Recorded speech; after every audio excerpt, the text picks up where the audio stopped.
Our next speaker is Stephen Manford. Stephen is an independent scholar and art historian. He's Canadian-born and educated, a fact of which he's very proud, and lives in Toronto. He's a specialist in the photographs and rayographs of Man Ray, in 2006 produced the publication Behind the Photo, The Stamps of Man Ray, an essential guide for understanding Man Ray's photographs. He authored, with Wendy Grossman, the 2006 essay Unmasking Man Ray's Noir et Blanche from 2006. You saw that photograph exhibited in Julie Martin's earlier discussion this morning. He serves as a consultant to auction houses, photography dealers, and private collectors who regularly seek his expertise. He's lectured widely and is the author of a forthcoming catalogue raisonné on the rayographs of Man Ray. Please join me in welcoming Stephen Manford. Happy Bastille Day, by the way. On the screen are our two characters for the afternoon. Man Ray. In a very rare and special photograph, you didn't often see him smiling, so it's a very special picture. And less unusual on the right is Lee Miller, just looking absolutely stunning. And this portrait, of course, is taken in the Campagna Premiere studio. What I'm going to talk about is the meeting of that day between Lee Miller and Man Ray at a club called Le Bateau Ivre. The story of that day in 1929, when Man Ray met Lee Miller at the club called Le Bateau Ivre, has become legend.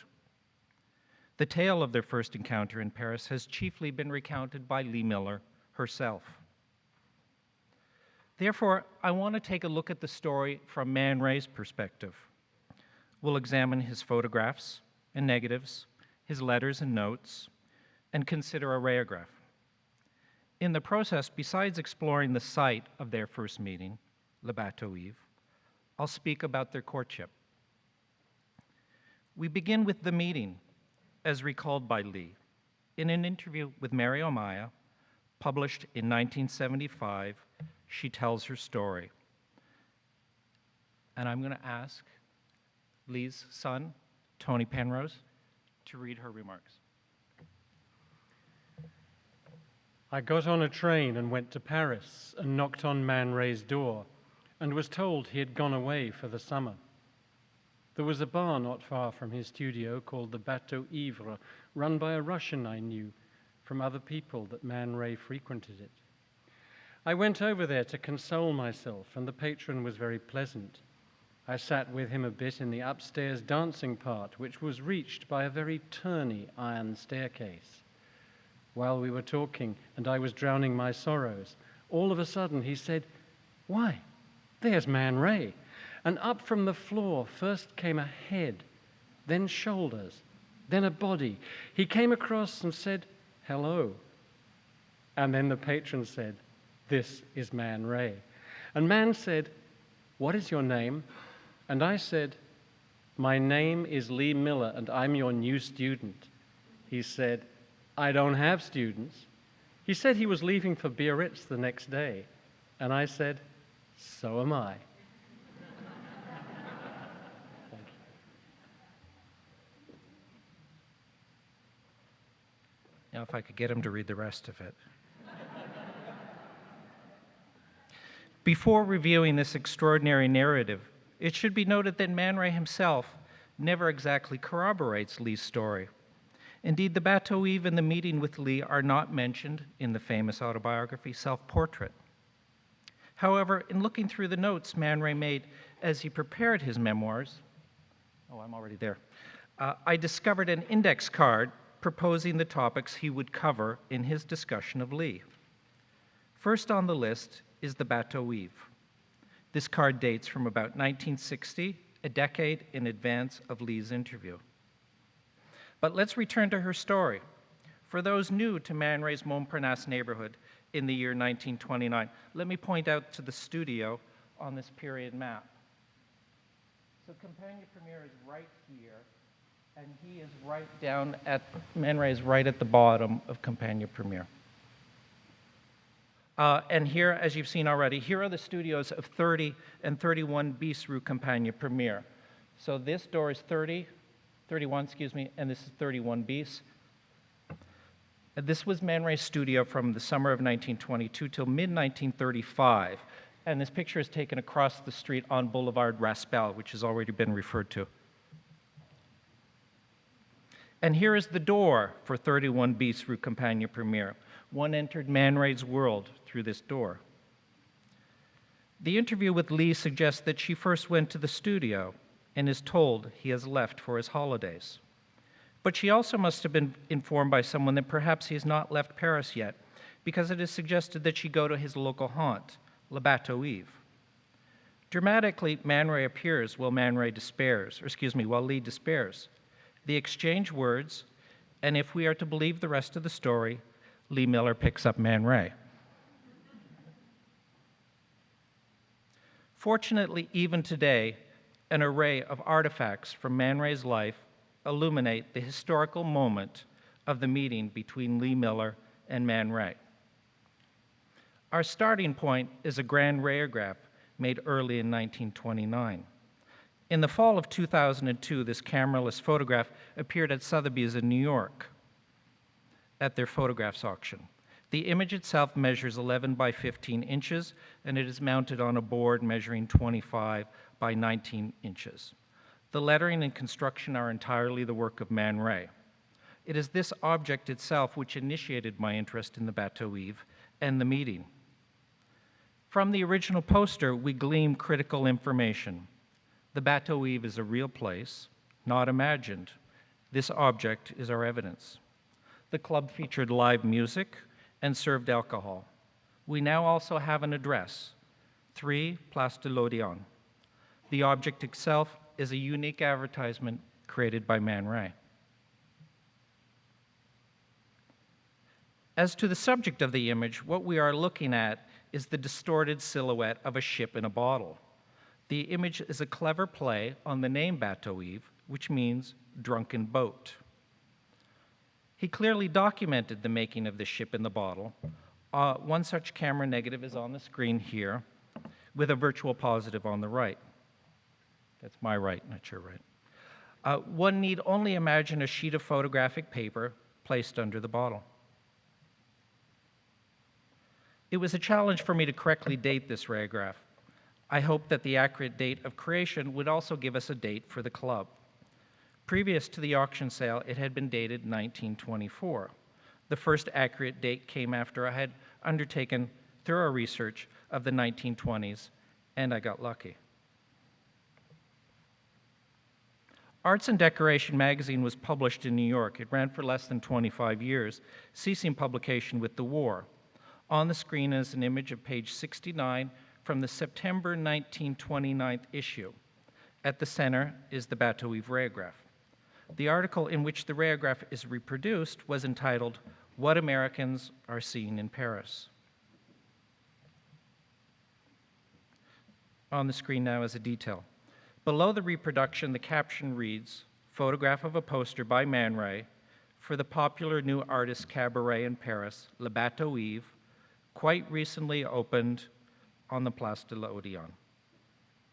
Appearing in print in September 1929, we now have a fairly accurate launch date for the club, for the caption notes "quite recently opened." But to further enrich our experience of the Bateau Ivre as a site of the Lee Miller Man Ray meeting, I would like to read what was written about the venue itself. The stately Place de l'Odéon has blossomed forth with a refuge for the hounded Parisian intelligentsia, where they can find peace and gaiety without as yet being pointed out as specimens. Decorated as a modern pleasure yacht, this new cabaret has been named after the great poem by Arthur Rimbaud, Le Bateau Ivre. The first deck is the bar, from which leads a nickel stairway to the promenade deck, enclosing with canvas awning where a Negro orchestra plays excellent jazz music. The original rayograph object itself provides us with a further opportunity for dating the work and therefore the life of the club. This rayograph was stamped on the verso with Man Ray's name, address, and phone number. That stamp is shown here in the upper left. The stamps themselves were, in general, time-sensitive as Man Ray moved from address to address, changed his phone number, and created new stamps. In this case, the Litre phone number was used for a very short time, roughly from 1929 to 1931. So this particular stamp was used for no less than 3 years and serves to date the rayograph and the club independent of the magazine publication date. Having now narrowed my search dates to the years 1929, 30, and 31, further published mentions of the Bateau Ivre were soon found. Among those was one in the celebrated magazine Vous. On screen, we have the first glimpse of the interior of the club and the bar on the main floor. Here is the detail. If we are to follow Lee's recollection, she stopped at the bar here and then went upstairs. The Vous essay itself, in the issue dated December 31st, 1930, concerned local clubs in Paris. Roughly translated, this is what was written about the club. I looked in front of l'Odeon and saw a cabaret whose flat and soft luminous entrance radiated from its glass store front an irresistible alcoholic nightmare.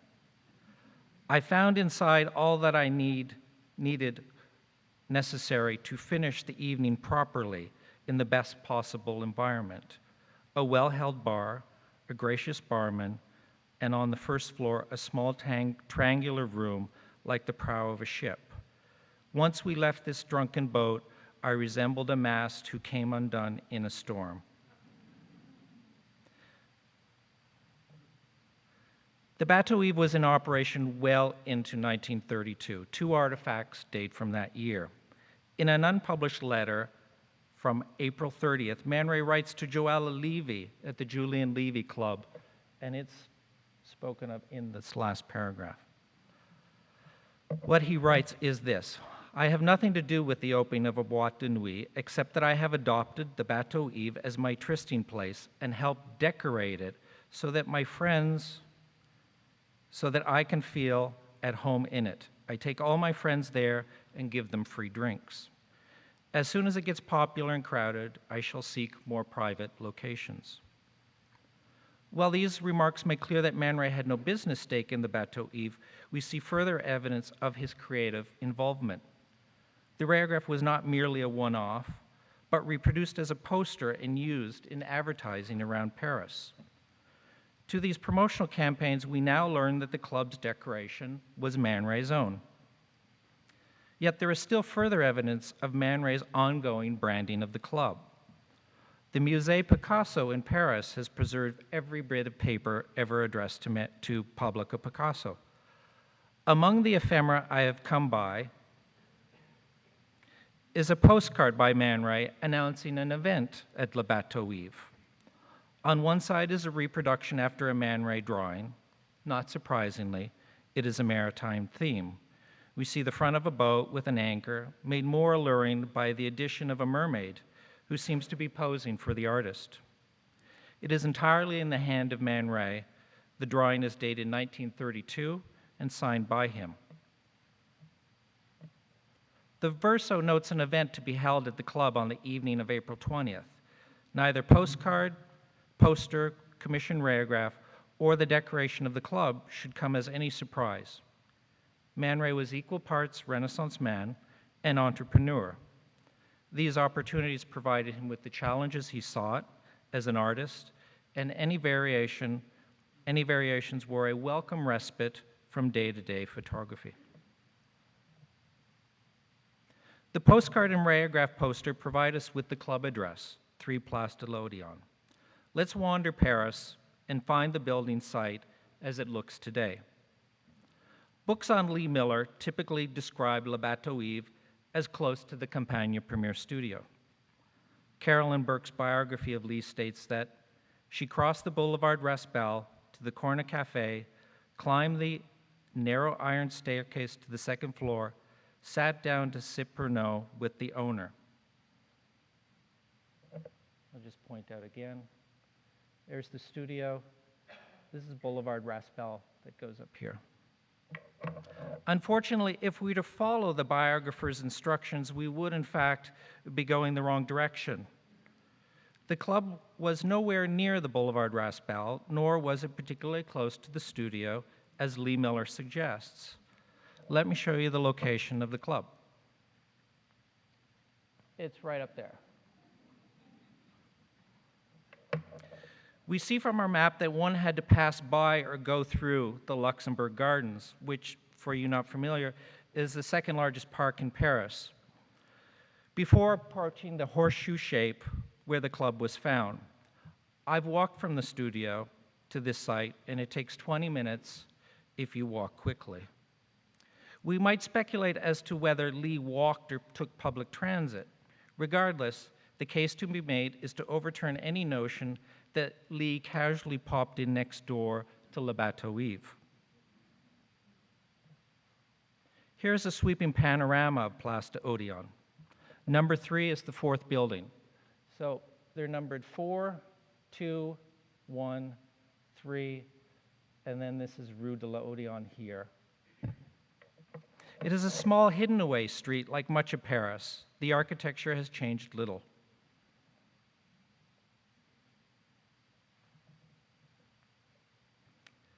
Le Bateau Ivre entrance was on the left section of this building.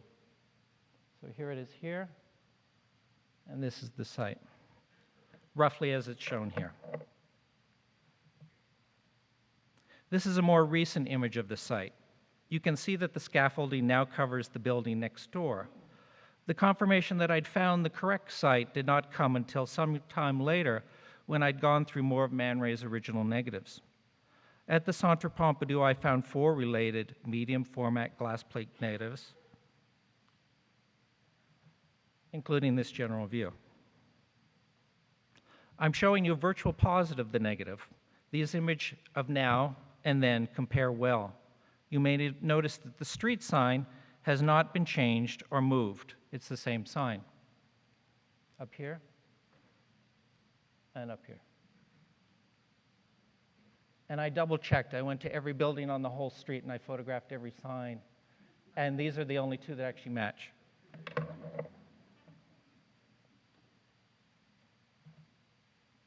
Here's the first negative. So you have the negative and the virtual positive. That Man Ray made 4 views of the nightclub is characteristic of an artist who methodically documented both his projects and his objects. About this image, what stands out are the words bar and dancing. Although seemingly secluded, the use of the English suggests that the club sought international clients and tourists. The second negative focuses on the signage over the main door.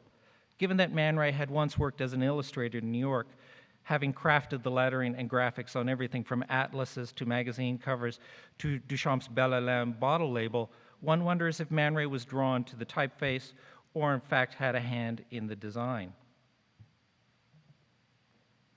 As an aside, here is an example of Man Ray's early graphic work. The logo for the literary journal Glebe was drawn by Man Ray, and on the right is Man Ray's lettering on the label of Duchamp's Belle Hélène bottle. Now, I cannot claim that Man Ray was responsible for the exterior design of Le Bateau Ivre. However, Man Ray had the training, and in his letter to Joella Levy, he states that he did decorate the club. Returning to the third negative finds us in the bar. The Vue magazine we saw earlier of the bartender and patrons was taken from the right side of the bar. 3 key features of the main floor are brought together in the final negative. We see the edge of the bar in the foreground. Behind it, the staircase leading to the second floor, and in the wall is the Bateau Ivre rayograph itself.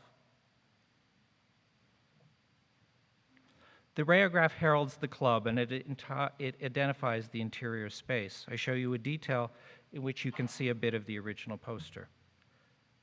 We have now the set for the climactic moment of Lee's story, a partial view of the main floor, the staircase dominating the picture leading up to the second floor, and we glimpse the upper floor. With these elements, we can visualize the seconds before the meeting. Man Ray walks up the stairs, unaware of who is waiting to meet him. We watch him go up the stairs. Lee Miller sits upstairs, she waits, and then he appears. She looks towards the staircase and recalls the instant. Up from the floor came first a head, then shoulders, and then a body. He came across and said hello. We have seen as near as possible the beginning of Lee's story, and we have come a few seconds shy of picturing the encounter itself. There is one basic question left which I wish to address. When in that summer did they meet?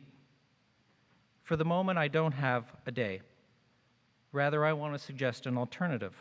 I want to share a new archive and suggest a symbolic date on which Lee and Man Ray commenced their courtship. As with the Bateau Eve encounter, there will be music. This past December, the Getty Research Institute announced the acquisition of Man Ray's day planners. This was exciting news, for no one knew that such material had existed or survived. Los Angeles received, remarkably, planners covering the Paris years from 1923 to 1940, as well as some of the later planners. On the screen, I'm showing you 24, 29, 31, 32, 33, and 40. These served for keeping schedules, as a journal for making notes and lists, and account ledgers. Often they were his address book, less often they were his sketchbook.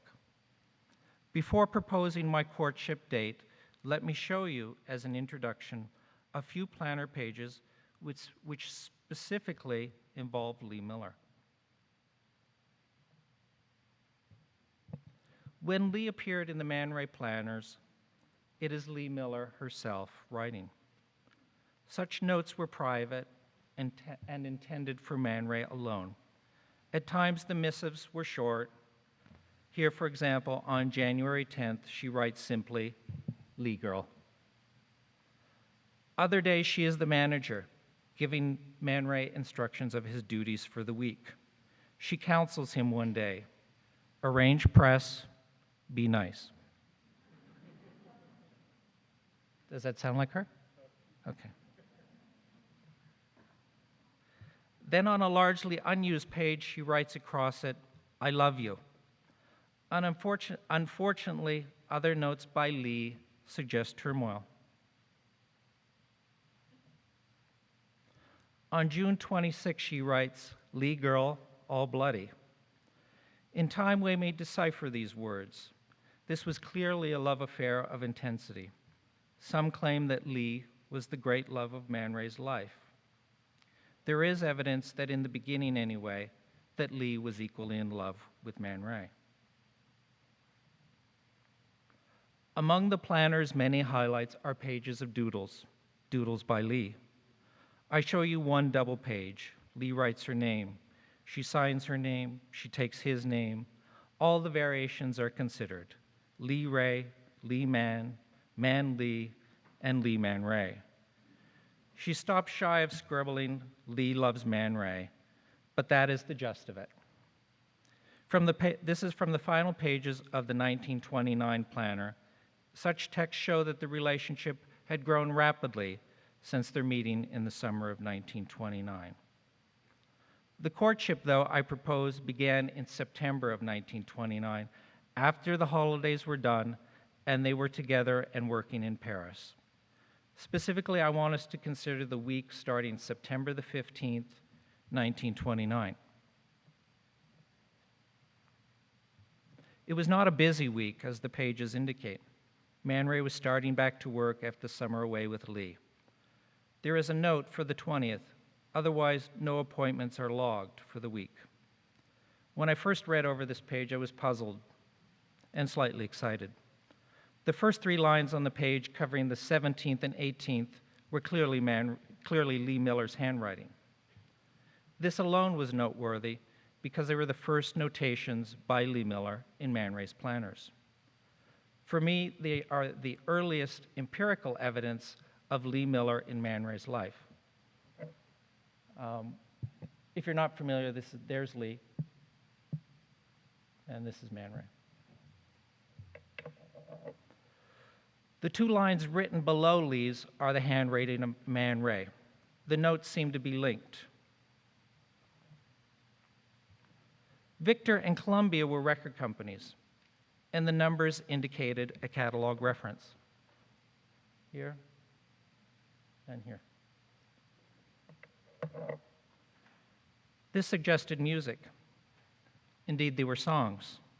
Songs identified by Lee Miller and Man Ray. Songs that they had listened to together, songs that they had liked. We don't know what was played at La Batouive, but I have to close the music that Lee and Man Ray wrote of the week September 15th, 1929. Lee refers to two songs, each published in 1928. The first side, by McKinney's Cotton Pickers, was entitled 4 or 5 Times. Now, if we're lucky, there it is.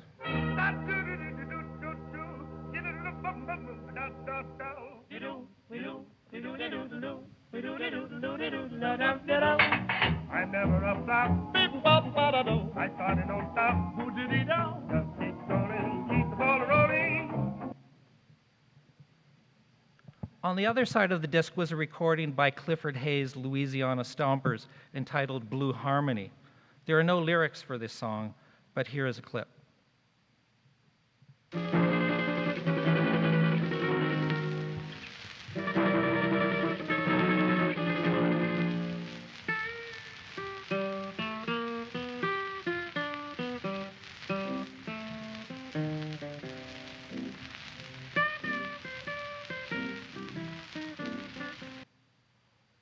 Man Ray gives us the song title, Wake Up Children.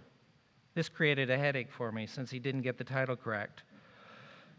It turns out to be a song performed by Ray Starita and his ambassadors band called Wake Up, Chillin', Wake Up. Once I narrowed my search, I was able to confirm that because I had the correct recording, song, and artist by going back to the catalog number, which Man Ray had written down correctly. Here's that song.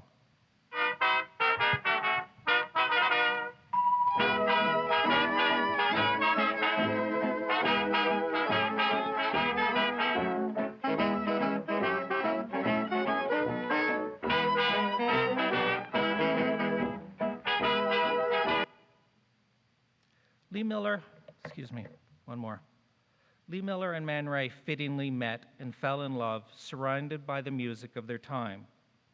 This was to continue as a soundtrack, backdrop, and inspiration for these lovers and artists. Now that 1929 has been considered, and Man Ray and Lee have joined together, I leave it to Tony Penrose to cover all that remains. Thank you.